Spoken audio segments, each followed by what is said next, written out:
Assalamualaikum warahmatullahi wabarakatuh. Acara Maulid Nabi Sallallahu Alaihi Wasallam, kita harus kenal dengan Nabi Sallallahu Alaihi Wasallam. Nabi kita itu Pak, manusia yang luar biasa. Kalau dari segi nasabnya nasab paling mulia. Dikatakan dalam kitab Fikih Sirah An-Nabawiyah yang ditulis oleh Syekh Muhammad Said Ramadan Al-Buti, Muhammad bin Abdullah bin Abdul Muttalib bin Hashim bin Abdul Manaf bin Qusay bin Kilab bin Murrah bin Ka'ab bin Lu'ay bin Ghalib bin Fihr bin Malik bin Nadar bin Kinanah bin Huzaimah bin Mudrikah bin Ilyas bin Mudar bin Nizar bin Ma'ad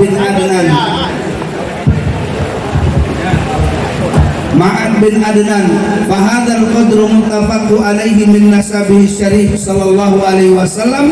Sampai Adnan lah yang disepakati ulama tentang nasab Nabi kita Muhammad sallallahu alaihi wasallam. Amma ma fawqa dzalika fa mukhtalafun fi. Dari Adnan ke atas terjadi perbedaan pendapat di kalangan ulama. La yu'tamadu alaihi fi syai', enggak bisa dijadikan sebagai pegangan. Jadi nasab Nabi itu Pak, saya hafal sampai Nabi Adam alaihissalam, tapi ketika mendengar dan melihat bacaan tentang riwayat, akhirnya yang sahih hanya sampai kepada Adnan. Tapi kata ulama, ghaira anna mimma la khilafa fihi anna Adnan min waladi Ismaila nabiyillahi bin Ibrahim khalilillahi alaihi wassalatu wassalam. Tidak ada perbedaan pendapat bahwa Nabi Muhammad sallallahu alaihi wasallam yang kakek-kakeknya Adnan adalah keturunan Nabi Ismail Ibrahim alaihi salam. Jemaah sekalian yang dimuliakan Allah Subhanahu wa taala, maka cerita tentang Nabi sallallahu alaihi wasallam, beliau adalah manusia yang paling istimewa dalam sejarah. Namanya Pak Nabi Muhammad. Beliau adalah manusia terpuji dalam hidupnya. Tapi apa kata ulama? Sedih dalam masa kelahiran dan besarnya beliau. Beberapa bulan dalam kandungan, ayahnya meninggal dunia. 6 tahun dia dilahirkan, ibunya meninggal dunia. Seorang anak yang masih kecil, ujiannya luar biasa. Rindu ayah bunda tiada terkira. Dia sabar menghadapinya. Sesekali dia bertanya dengan penuh kerinduan, wahai kakekku tercinta, di mana ayah bunda sekarang? Sambil memeluk dan menciumnya, sang kakek meneteskan air mata. Kemudian kakek berkata, ayah bundamu telah tiada. Kemudian kakek berkata, ayah bundamu telah di surga. Wa qad wulida yatiman, Nabi dilahirkan dalam keadaan yatim. Faqad mata abuhu Abdullah wa ummuhu amilun bihi li syahraini. Saat itu meninggal ayahnya Abdullah ketika ibunya mengandungnya selama 2 bulan lamanya. Jadi Nabi itu Pak lahir dalam keadaan yang sedih karena dia tidak punya ayah. Kapan lahirnya? 12 Rabiul Awal. Tahunnya tahun apa? Disebut tahun gajah. Anak-anak muda sekarang Pak itu pun udah nggak tahu. Ada yang nanya sama saya, Ustaz, kenapa Nabi itu dibilang lahirnya tahun gajah? Saya bilang, tanya aja mamamu baru kau tanya sama aku, mana tahu betul. Ditanyanya mamanya di rumah, mak, kenapa Nabi itu dibilang lahirnya tahun gajah? Kata mamanya, udah capek aku nyekolahkan kau, masa itu aja kau nggak tahu kau? Padahal mamanya pun nggak tahu, Pak.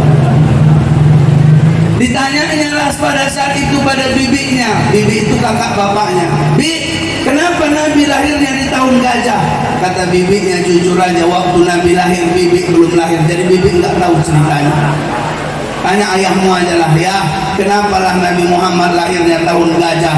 Kata ayahnya, nggak kau dengar apa kata bibikmu, dia pun belum lahir apalagi ayah. Recok pak, padahal cuma tahun gajah masalahnya. Ayil amil ladzi hawala fihi abrahatul asramu ghazwal makkah wa hadamal ka'bah. Karena waktu itu pasukan Abraha ingin menyerang Mekah, ingin menghancurkan Ka'bah. Faradahullahu an dzalika bil ayatil bahiratil lati wasafa al-Qur'an. Tapi Allah menghancurkan mereka, dan kisah itu Allah ceritakan dalam Al-Qur'an. Jadi lahirnya Nabi dalam keadaan sedih, suasana lahirnya itu adalah baru Allah buktikan tanda-tanda kekuasaannya. Nabi sallallahu alaihi wasallam akhirnya tumbuh usia, kakek meninggalkannya, Abu Thalib pun menjaga, paman paling membela. Dia diasuh, disayang, dirawat, dibesarkan oleh pamannya, yang saat itu kata pamannya, demi mengasuh anakku Muhammad, aku tidak akan pergi berdagang seperti orang Quraisy yang berdagang setiap musim panas dan dingin. Betul pak? Akhirnya di usia Nabi 12 tahun, saat itu Nabi mengatakan pada pamannya, paman berdaganglah. Kenapa? Ekonomi mereka pak luar biasa di bawah. Walamma tammalahu sallallahu alaihi wasallam minal umri idnata asyrata sanatan. Ketika usia Nabi 12 tahun kata ulama, saat itu barulah pamannya safaro ammuhu Abu Thalib ila Syam. Pamannya barulah melakukan perjalanan dagang ke Syam. Apa yang terjadi pak? Sampai di Syam Nabi ikut, tapi marruhunaka ala rohibin. Mereka bertemu dengan seorang rohib di sana, pendeta. Rohib ini pak, wa kana aliman bil injili khabiran bisu'udin nasraniyati. Kata ulama ahli tentang Injil, mengerti seluk-beluk agama Nasrani. Apa pada saat itu kata rohib ini, mahadzal ghulamu minka Abu Thalib, ini anak ini siapamu? Usianya 12 tahun pak, tapi fisiknya kayak bukan orang biasa. Kalau dilihat awan kok di atas kepala, kemudian dilihat juga kok agak lain. Ditanya, mahadzal ghulamu minka, anak ini siapamu Abu Thalib? Karena sayangnya Abu Thalib pak, dia katakan huwa bni, dia adalah anakku. Kata ulama, kenapa Abu Thalib enggak bilang keponakannya? Wa kana yad'uhu bi bnihi li syiddati mahabbatihi lahu. Karena begitu dalam rasa sayangnya kepada Nabi sallallahu alaihi wasallam, wa syafaqatihi alaihi. Kasihan dia kalau dia bilang keponakan, takut dia Nabi kita Muhammad sallallahu alaihi wasallam merasa kalau dia tidak punya ayah. Maka dibilangnya ini anakku. Kata rohib tadi, kalau dia adalah anakmu, aku tidak percaya. Kenapa? Karena kalau benarlah yang datang kepadaku, dia ini sudah yatim dari kecilnya, barulah dia bilang pak ini keponakan. Wah, bawa dia balik, dia seorang nabi. Kalau kau nggak percaya, tengok di pundaknya ada setempel kenabian, bawa dia balik. Kenapa? Orang Yahudi akan membunuhnya kalau sekiranya pada saat ini dia tahu nabi terakhir dari kalangan bangsa Arab. Diuji pak dari segi suaranya. Kita kalau lihat suara orang enak, mau kita dengarnya kan pak? Nggak tahu pun bapak artinya, bapak dengar kan? Misalnya ada orang karo nyanyi karo, kita nggak tahu artinya tuh. Tantang jumpa aku raskena, tantang ngerana obiring manggisku. Bapak yang nggak ngerti artinya, enak kayaknya lagunya. Kenapa? Suaranya enak. Betul. Datang orang mendeleng, nyanyi mendeleng pun enak juga kita rasa. Rere aubayan rere silalakian di si gumoro kehena aona kehe selamat tinggal madihamu. Ditanyalah sama orang Aceh, ngerti bapak artinya? Enggak ngerti aku, tapi enak. Kenapa? Suaranya enak. Betul. Datang orang Padang, dek kok den jauh natarasa tawang den tampu hujan pane nanden ayadang itu nasib si anak dagang. Enak kita dengarnya Pak, padahal nggak ngerti artinya, betul nggak? Datang nyanyi lagi orang Gayo, karena kami sama Pak Anang nih, orang Gayo nyanyinya simpel aja Pak. Sedap ni mangan karena dengke sing penting senyume waktu mujurah ika saliban garamu tatage ngeserasa gule biarpun cecah sakinah mawaddah. Apa kata orang Jawa? Apa arti itu? Nggak ngerti aku, tapi enak ya. Datang orang Aceh, assalamualaikum warahmatullah, jaro dua belah aduh jemana, jarolon siploh di aduh uleh ma'ahlul lake bakaum dumna, jarolon siploh di aduh ubun, salam alaikum lun tegur sapa. Nggak ada yang tepuk tangan. Ya Pak ya. Kalau yang internasional lagu India Pak, padahal yang nyanyi nenek-nenek itu, tapi enak dengarnya. Meri sasome tuhe samaya merah dibentohe terasaya dil terahinggiham kabi husi kabiham. Ibu yang nonton film itu nangis dia, ditanya apa artinya Bu? Nggak tahu aku, tapi sampai ke hati. Nabi Sallallahu Alaihi Wasallam Pak, manusia yang Allah ciptakan paling indah suaranya. Kalau dia baca ayat, yang di belakang terasa sampai ke hatinya.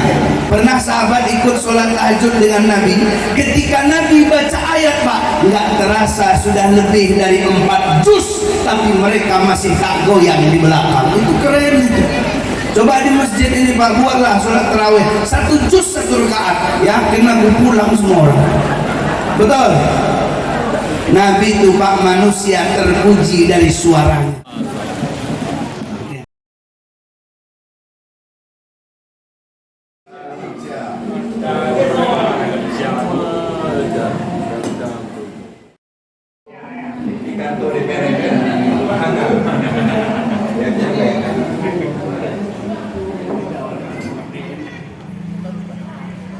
Assalamualaikum warahmatullahi wabarakatuh.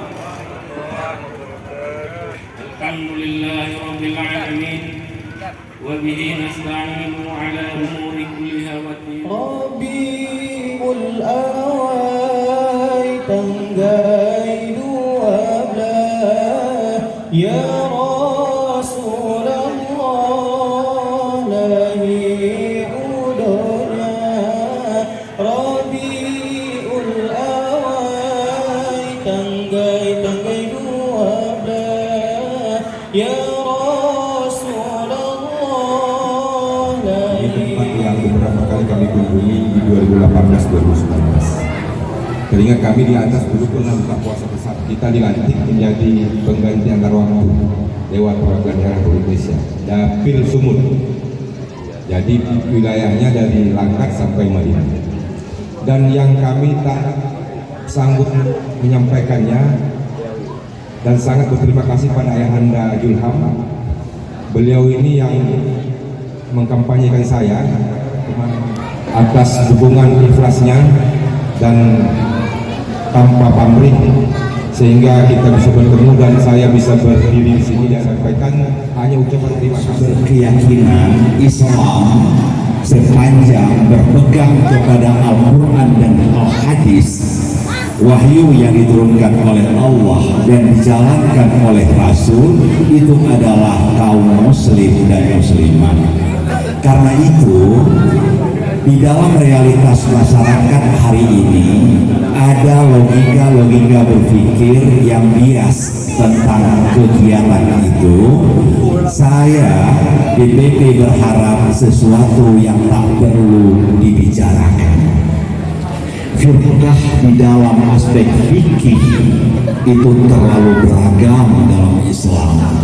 Kita pun memiliki mazhab sampai 4, malah pada tatanan Asia Timur sampai 7 dan 8. Sesuatu yang tidak perlu dibahas.